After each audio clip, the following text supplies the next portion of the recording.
এই দেখুন বন্ধুরা, পিপুল শাক। এই পিপুল শাকগুলো কিন্তু আমি লাগিয়েছি।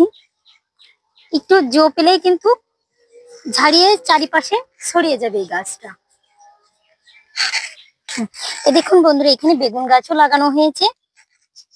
আমিই লাগিয়েছি এই বেগুন গাছগুলো।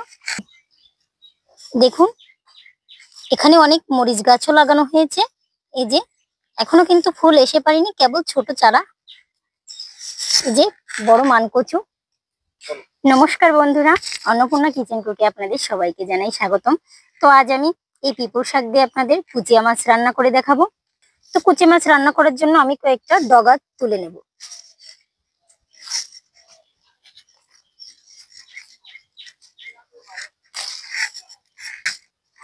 এই পিপুল শাক কিন্তু চুই ঝালের মতো অসাধারণ স্বাদ লাগে খেতে।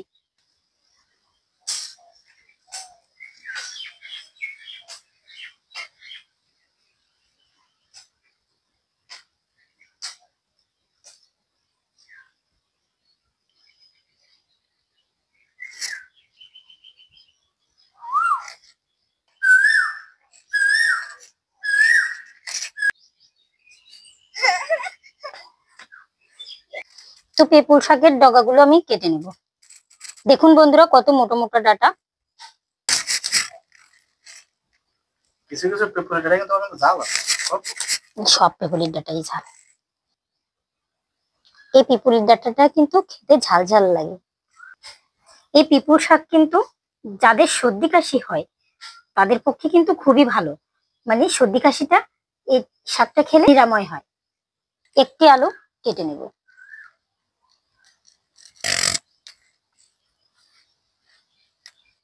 আলুটি আমি ডুমো ডুমো করে কেটে নেব।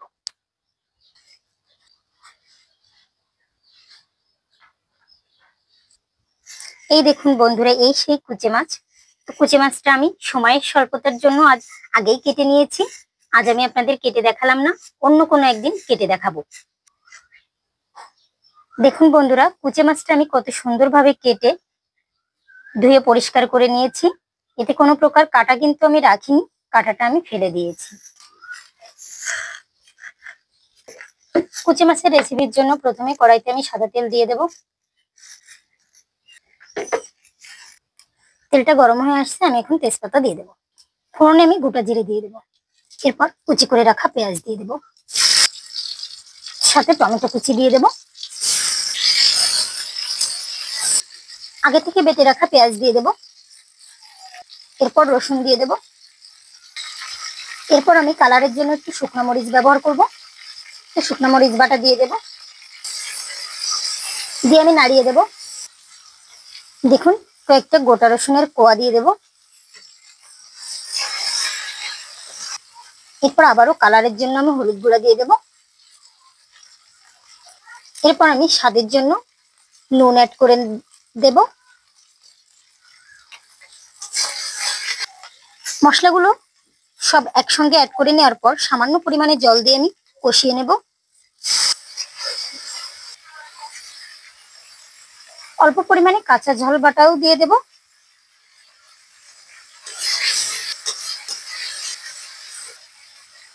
এবার এই কুচে মাছ আমি মশলার ভিতর দিয়ে কষিয়ে নেব।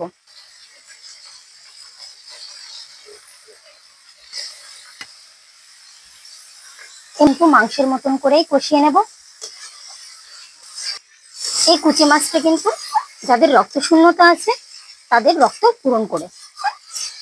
এই কুচি মাছটা ভালোভাবে কষানো হয়ে আসলে আমি আলুগুলো দিয়ে দেব, যাতে আলুগুলোও ভাজি করা হয়ে যায় এর সঙ্গে। তো দেখুন বন্ধুরা, কুচি মাছটা আমার পারফেক্টলি কষানো হয়ে আসছে। এখন আমি জল দিয়ে দেবো।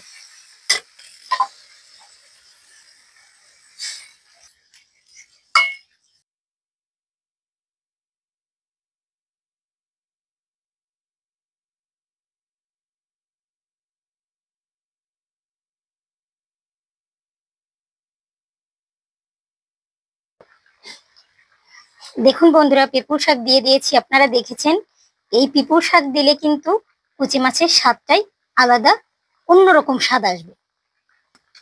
কুচি মাছের রেসিপিটা নামানোর পর্যায়ে আমি বেটে রাখা গরম মশলা দিয়ে দেব। দিয়ে এরকম নাড়িয়ে দেব যাতে মশলাটা ভালোভাবে রেসিপিটার সঙ্গে মিক্সড হয়ে যায়। বন্ধুরা, কুচি মাছের রেসিপিটা আমার নামানোর মতো হয়ে আসছে, আমি এখন নামিয়ে নেব। দেখুন দেখতে কত সুন্দর হয়েছে রেসিপিটা, খেতেও কিন্তু খুবই টেস্টি হয়েছে।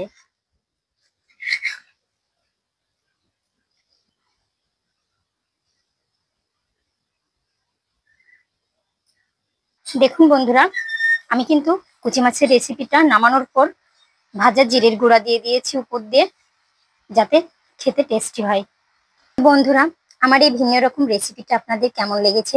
ভালো লাগলে চ্যানেলটি সাবস্ক্রাইব করে আমাদের পাশে থাকবেন আর একটা লাইক দিয়ে পুরো ভিডিওটা দেখে নেবেন।